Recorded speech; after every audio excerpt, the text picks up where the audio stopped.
Yes news కి స్వాగతం. ముందుగా హెడ్లైన్స్ చూద్దాం. కడపలో దస్తగిరి హత్య కేసులో తన భర్తకు ఎటువంటి సంబంధం లేదు. మాజీ డిప్యూటీ మేయర్ సతీమణి దీప్తి స్పష్టం. కడపలో అర్ధరాత్రి మాజీ డిప్యూటీ మేయర్ నిత్యానందరెడ్డి ఇంట్లో పోలీసుల తనిఖీలు. పలు కీలక డాక్యుమెంట్లు స్వాధీనం. రాష్ట్ర వ్యాప్తంగా మున్సిపల్ కార్మికుల సమస్యలను వెంటనే ప్రభుత్వం పరిష్కరించాలి. కడప నగరపాలక సంస్థ కార్యాలయం ఎదుట ఆందోళన. కడపలో ఇటీవల సంచలనం రేపిన పెద్ద దస్తగిరి హత్య కేసు రాజకీయ రంగు దాల్చిందని మాజీ డిప్యూటీ మేయర్ నిత్యానందరెడ్డి భార్య బండి దీప్తిరెడ్డి ఆరోపించారు.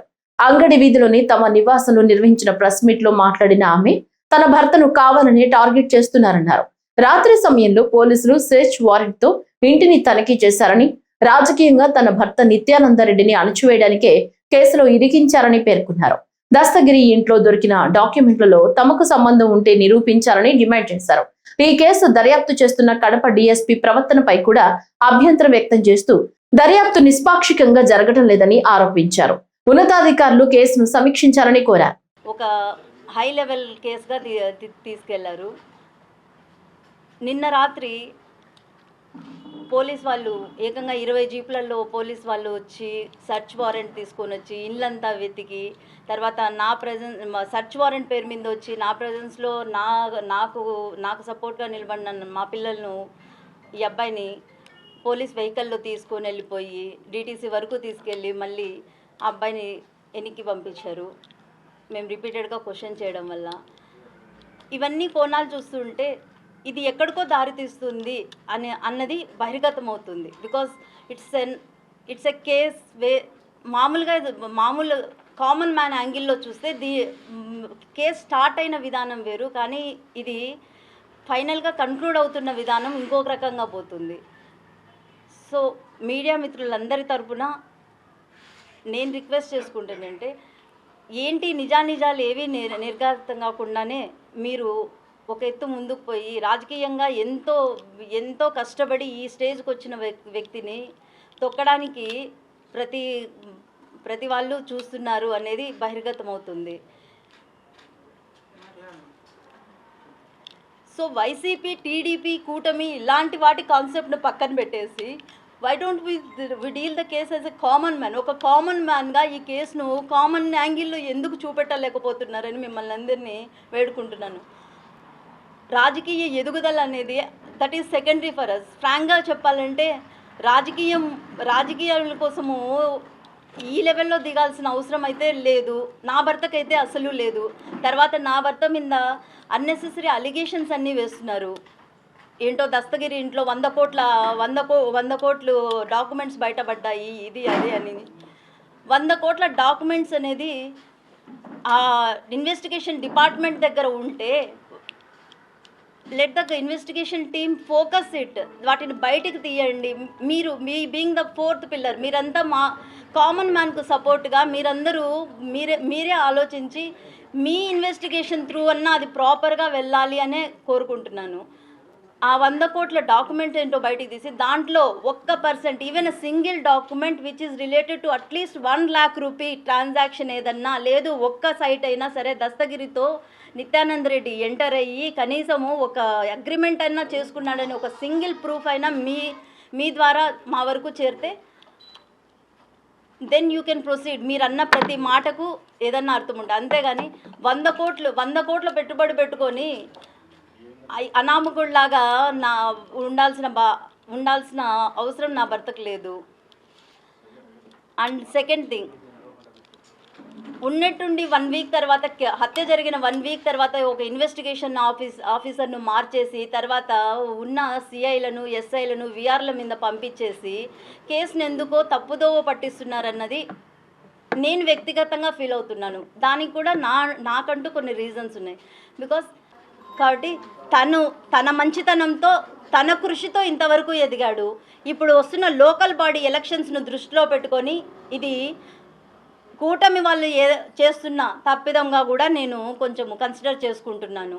ఈ డిఐజీ గారికి, డిఎస్పీ గారికి, తర్వాత మన కడప ఎస్పీ గారికి, మీ అందరన్నా వ్యవస్థ అన్నా మాకు చాలా గౌరవం ఉందండి. కానీ ఎందుకో ఇన్వెస్టిగేషన్ తప్పుదోవ పడుతుందన్న ఒక చిన్న భయం మాలో రోజు రోజుకు పెరిగిపోతుంది. ఎందుకంటే స్టార్ట్ అయిన కోణం వేరు, ఇప్పుడు ముగిస్తున్న కోణం వేరు. ఇది టోటలీ ఏదో రియల్ ఎస్టేట్ దందా, ఇదేదో వైసీపీ ఇన్వాల్వ్మెంట్ దందా అంటున్నారు. కానీ అంత శత్రుత్వము డెవలప్ చేసుకునే mentality, character, personality Nityananda Reddy కాదు. కడప నగరంలో ఇటీవల జరిగిన వైసీపీ నేత పెద్ద దస్తగిరి హత్య కేసులో కీలక నిందితుడిగా అనుమానిస్తున్న మాజీ డిప్యూటీ మేయర్ నిత్యానంద రెడ్డి ఇంట్లో తనిఖీలు నిర్వహించారు. అంగడి వీధిలోని ఆయన గత రాత్రి నివాసానికి పెద్ద ఎత్తున పోలీసులు చేరుకున్నారు. కడప ఇన్ఛార్జ్ డిఎస్పీ బాలస్వామి రెడ్డి ఆధ్వర్యంలో ఎస్ఐలు పెద్ద ఎత్తున నిత్యానంద రెడ్డి ఇంటిని మోహరించారు. సెర్చ్ వారెంట్ తీసుకుని వెళ్లి ఇంట్లో ప్రతి గదిని, ప్రతి ప్రాంతాన్ని క్షుణ్ణంగా తనిఖీ చేశారు. ఈ సందర్భంగా పలు కీలకమైన డాక్యుమెంట్లు స్వాధీనం చేసుకున్నట్లు తెలుస్తోంది. అర్ధరాత్రి వరకు పోలీసులు ఈ సోదాలు నిర్వహించారు.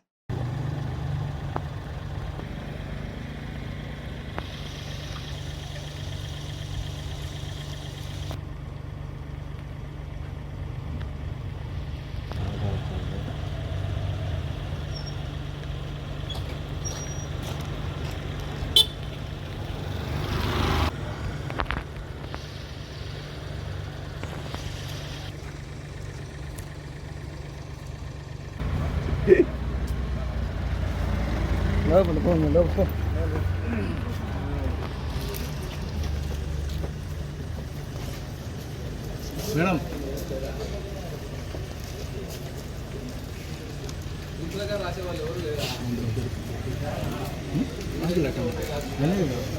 ఈ ఫోన్ ఒకటి బతలేదు.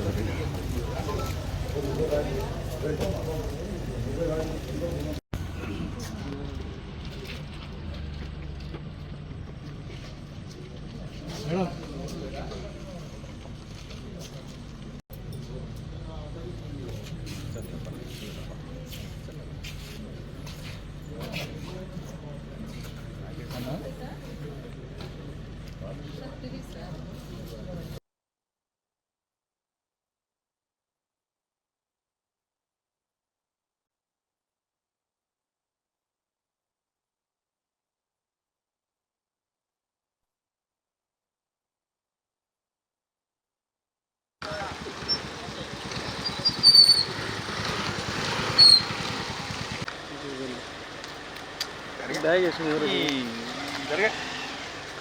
దేనికి పనికిరా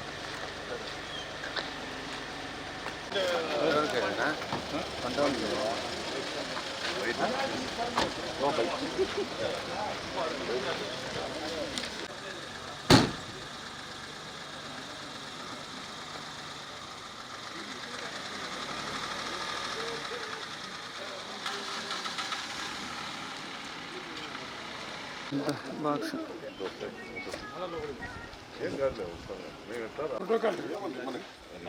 నేరాలు చూస్తున్నాం తప్పదు మనకు రాండి బాక్స్ వస్తుంది మంచి ఒకటి వస్తుంది సార్.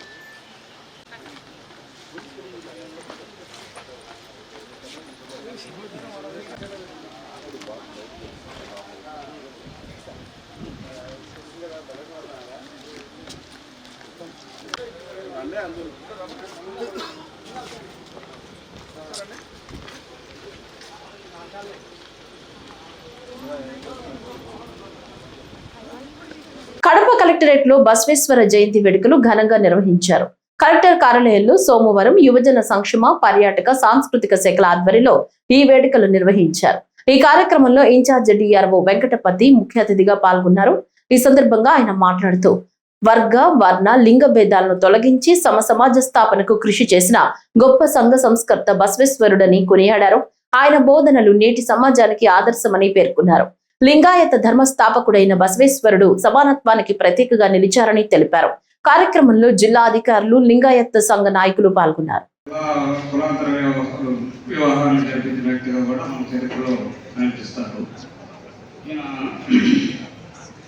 పండితులే కాదు, పామరుల మానవ హక్కులని చెప్పారు. అంతేకాదు స్త్రీ పురుష సమానత్వాన్ని గురించి కూడా బోధించారు.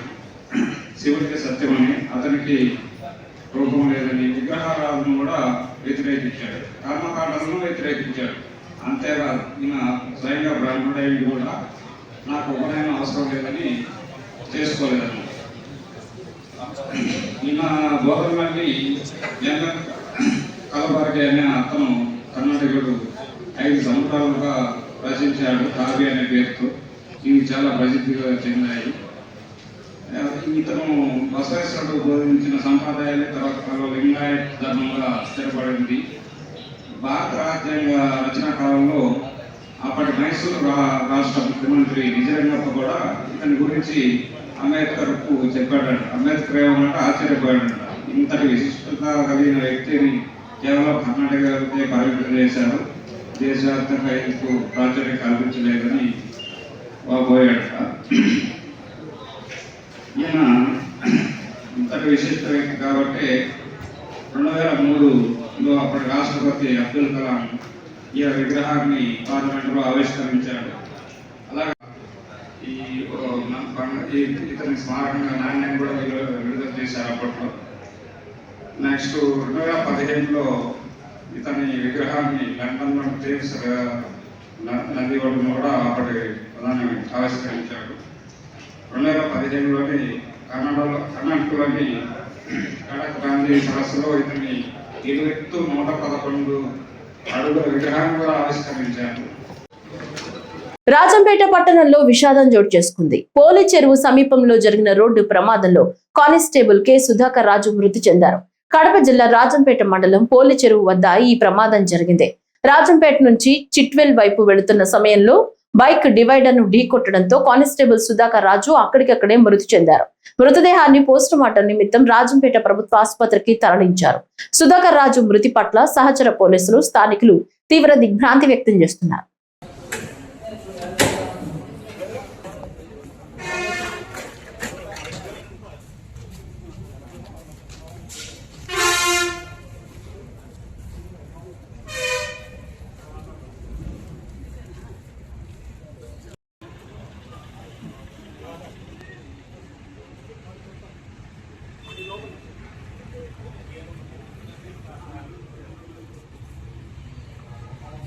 కడప జిల్లా వేంపల్లిలో గంజాయి సేవించడంతో పాటు విక్రయాలు చేస్తున్న 2 వ్యక్తులను అరెస్టు చేసినట్లు పట్టణ సీఐ నరసింహులు తెలిపారు. వేంపల్లి పోలీస్ స్టేషన్ లో సీఐ నరసింహులు విలేకరులతో మాట్లాడుతూ జిల్లా ఎస్పీ ఆదేశాల మేరకు పులివెందుల డీఎస్పీ మురళీనాయక్ పర్యవేక్షణలో వచ్చిన సమాచారం మేరకు తాను ఎస్ఐలు తిరుపాల్ నాయక్, తాయార్ హుస్సేన్లు కలిసి పులివెందుల రాయచోటి బైపాస్ రోడ్లోని గవి మల్లేశ్వర స్వామి ఆలయంకు వెళ్లే క్రాస్ రోడ్డు వద్ద వేంపల్లిలోని శ్రీరామ్ నగర్ కు చెందిన నల్లబల్ల మల్లికార్జున, ఎల్లంకూరు వెంకటేష్లు 2 కలిసి గంజాయి సేవించడంతో పాటు విక్రయాలు చేస్తుండటంతో వారిని అదుపులోకి తీసుకుని విచారించినట్లు తెలిపారు. వారిని తనిఖీ చేయగా వారి వద్ద 1100 గ్రాముల గంజాయి స్వాధీనం చేసుకున్నట్లు సీఐ నరసింహులు చెప్పారు. ఈ మేరకు 2పై అరెస్టు చేసి కేసు నమోదు చేసినట్లు తెలిపారు. అందరికీ నమస్కారం. ఈరోజు వేంపల్లి పోలీస్ స్టేషన్ నందు 2 గంజాయి అమ్మే వల్ల అదేవిధంగా తాగే అలవాటు ఉన్నటువంటి 2 అరెస్ట్ చేసి ఈరోజు 1 కేజీ 1 గ్రాములు సీజ్ చేయడం జరిగింది. వీళ్ళల్లో ముఖ్యంగా మల్లికార్జున అనే అతను ప్లస్ అదేవిధంగా వెంకటేష్ అతను 2 కూడాను రాయచోటికి వెళ్ళి మహబూబ్ జాన్ అనే దగ్గర గంజాయి తీసుకొని వచ్చేసి మన వేంపల్లి టౌన్లో ఉన్నటువంటి యూత్ కమ్మి చాలామందిని ఈ విధంగా గంజాయి తాగేదానికి అలవాటు చేస్తున్నారు. సో దీనిలో భాగంగా మాకు రావాలని సమాచారం మేరకు అతన్ని వీళ్ళిద్దరిని కూడా అరెస్ట్ చేసి ఈరోజు రిమాండ్కి పంపిస్తున్నాము. సో ముఖ్యంగా పోలీసు వారి యొక్క విజ్ఞప్తి, మీ యొక్క ఏరియాలో ఎవరైనా గంజాయి సేవిస్తున్నా, అదేవిధంగా గంజాయి ఎవరి దగ్గర ఉన్నా లేదా గంజాయి తీసుకొని ఏ ఒక్క చిన్న గలాట జరిగినా కూడాను పోలీసు వారికి సమాచారం ఇస్తే మీ యొక్క వివరములన్నీ కూడాను కాన్ఫిడెన్షియల్గా ఉంచి ఎవరైతే గంజాయి దాని మీద పొజిషన్లో ఉన్నా, అదేవిధంగా కన్జ్యూమ్ చేస్తున్నా, అదేవిధంగా ట్రాన్స్పోర్ట్ చేస్తున్నా వారి మీద పోలీసు వారు కఠిన చర్య తీసుకుంటారని చెప్పేసి తెలియజేస్తున్నాం. కడప నగరంలో మున్సిపల్ కార్మికుల ఆందోళనలు ఉధృతమయ్యాయి. AP municipal workers and employees federation CITU అనుబంధం పిలుపుతో నగరపాలక సంస్థ కార్యాలయం ఎదుట ధర్నా నిర్వహించారు. ఈ ధర్నాలో పాల్గొన్న నాయకులు ప్రభుత్వంపై తీవ్ర విమర్శలు గుప్పించారు. రాష్ట్ర వ్యాప్తంగా వేలాది మున్సిపల్ కార్మికులకు నెల రోజులుగా వేతనాలు ఇవ్వకపోవడం అన్యాయమని మండిపడ్డారు. నిధి పార్ట్ యాప్ పేరుతో జీతాలు ఆలస్యం చేస్తూ కార్మికులను ఇబ్బందులకు గురి చేస్తున్నారని ఆరోపించారు. కోవిడ్ మరియు అదనపు కార్మికులకు బకాయి వేతనాలు వెంటనే చెల్లించాలని, ఆప్కాస్ లో పనిచేస్తూ మృతి చెందిన కార్మికుల కుటుంబాలకు ఉద్యోగాలు కల్పించాలని డిమాండ్ చేశారు. ఇక తీవ్ర ఎండల్లో పనిచేస్తున్న కార్మికుల పరిస్థితి దారుణంగా మారిందని, ఒక్క పూట పనికే పరిమితం చేయాలని కోరారు. డిమాండ్లను పరిష్కరించకపోతే రాష్ట్ర వ్యాప్తంగా పెద్ద ఎత్తున ఆందోళనలు చేపడతామని హెచ్చరించారు.